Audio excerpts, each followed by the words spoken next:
चोट माता कृपा करी, दुख हरो सब जाए। श्रद्धा से जो ध्यान धरे, सुख समृद्धि आए। चोट माता की कृपा से जीवन के सारे कष्ट दूर होते हैं। जो भी श्रद्धा और भक्ति से उनकी कथा सुनता है, उसके जीवन के सारे कष्ट मिट जाते हैं और उनको मनचाहा फल प्राप्त होता है। चोट माता के आशीर्वाद से हर घर में सुख शांति और सुख समृद्धि बनी रहती है। तो आइए भक्ति भाव से आज फाल्गुनी मास के कृष्ण पक्ष की संकष्टी चतुर्थी के इस शुभ अवसर पर हम सभी सुने चोट माता की पावन कथा। चोट माता कथा को कहने सुनने और हुंकारा भरने वाले की सभी भक्तों की मनोकामनाएं पूर्ण करना और प्रेम भाव से बोलिए विघ्नहर्ता गणेश जी की जय। चोट माता की जय। एक सेठ सेठानी थे। उनके एक बेटा और बहू थे। बहू सबको भोजन करा के फिर स्वयं भोजन करती थी। एक पड़ोसन उनके यहाँ पर आती और उनसे पूछती, बहू आज क्या बनाया है? बहू कहती, ठंडो बासी। एक दिन उसके पति ने ऐसा विचार किया कि आज हम पकवान बनाएंगे, फिर देखते हैं कि मेरी पत्नी क्या कहती है। उसने तरह तरह के पकवान बनवाए और घर के सभी लोगों के साथ बैठकर भोजन किया। आज भी पड़ोसन ने पूछा तो बहू ने कहा, ठंडो बासी। सेठ के लड़के ने सोचा, हो न हो कोई न कोई तो बात अवश्य है जिससे कि मेरी पत्नी ऐसा कहती है। उसने पत्नी से पूछा, तुम रोज ठंडो बासी खाया ऐसा क्यों कहती हो, जबकि हम सब ने एक साथ बैठकर कई तरह के पकवान खाए हैं। उसकी पत्नी बोली, आप जो खा रहे हैं वह माँ बाप की कमाई है। जिस दिन आप कमा कर लाओगे उस दिन मैं समझूंगी कि ताज़ा भोजन खा रहे हैं। अब एक दिन लड़के ने माँ से कहा, मैं एक बड़े शहर में कमाई करने जा रहा हूँ। माँ बोली, बेटा अपने पास इतना धन है कि खाया नहीं टूटेगा। माँ के मना करने पर भी बेटे ने स्वयं कमाने का दृढ़ निश्चय कर लिया और जाते समय पत्नी से कहा, जब तक मैं कमाकर बहुत सा धन लेकर न आऊं, तुम चूल्हे की आग मत बुझने देना। एक दिन चूल्हे की आग बुझ गई तो वह मन ही मन घबराने लगी, कहीं मेरे पति पर संकट तो नहीं आन पड़ा। जल्दी से पड़ोस में से आग लाकर चूल्हे में रख दूं, ऐसा विचार करके पड़ोस में गई। वहां पड़ोसन चोट माता का व्रत पूजन कर रही थी।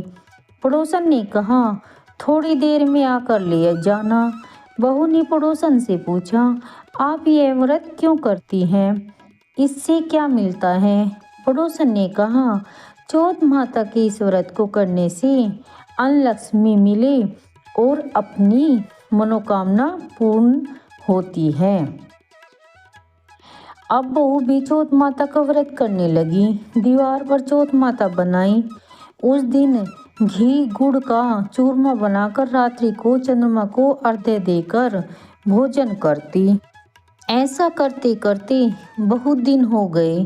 चोट माता ने उस बहू के पति को सपना दिया कि साहूकार का बेटा तू जागे कि सोवे, तेरी पत्नी बहुत याद कर रही है।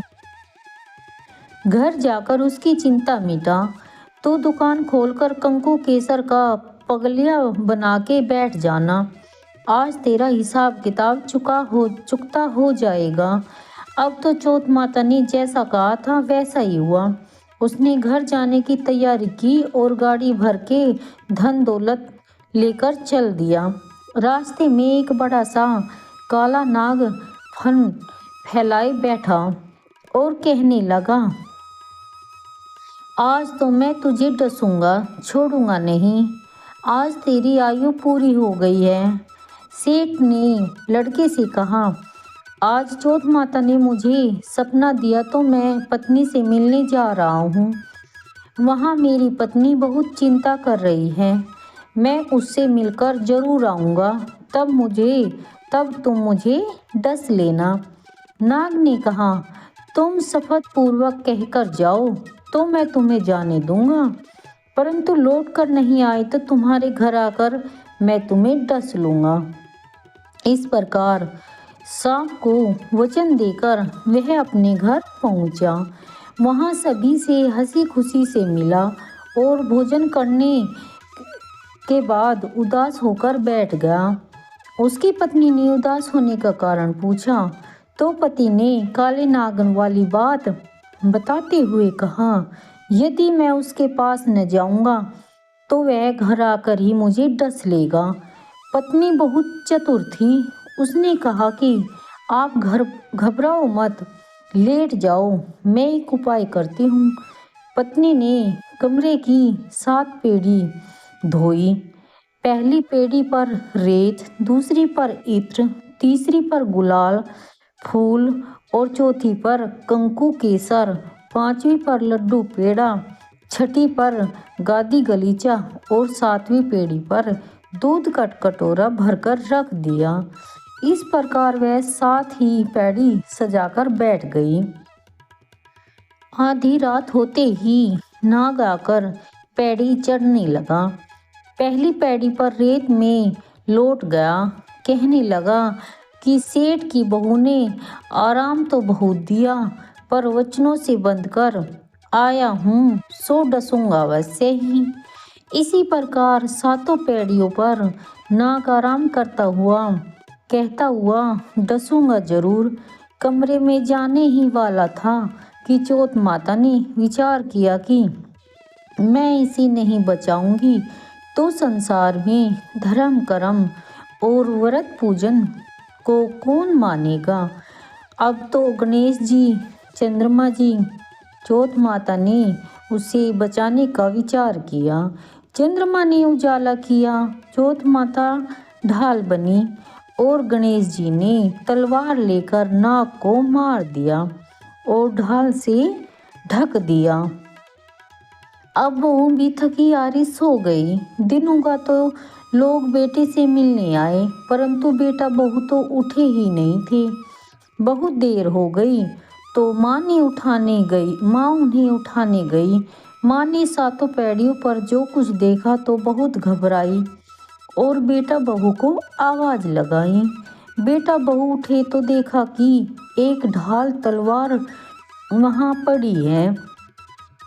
अब ढाल उठाई तो वहीं काला नाग मरा हुआ पड़ा है। बेटा बहू ने सोचा कि आज तो धर्म कर्म ही आड़े आ गए, जो भगवान गणेश जी और चौथ माता ने अपनी रक्षा की है। हे चौथ माता, आपने जैसी सेठ के बेटे बहू की रक्षा की है, वैसी ही सबकी रक्षा कीजियो। बोलो चौथ माता की जय। ओम जय चौथ मैया, मैया जय चौथ मैया, जो व्रत करे तुम्हारा पार करो नैया। सभी जग के हो माता, तुम्हें हो रुद्राणी, ऐसी तुम्हारा गावत जग के सभी प्राणी। ओम जय चौथ मैया, जो व्रत करे तुम्हारा पार करो नैया। ओम जय चौथ मैया। होए सुहागन नारी, सुख संपत्ति पावे, गणपति जी के बड़े दयालु, विघ्न सभी नासे। ओम जय चौथ मैया, ओम जय चौथ मैया, जो व्रत करे तुम्हारा पार करो नैया। ओम जय चौथ मैया। व्रत हो जाता पूर्ण, समृद्धि सुख पावे।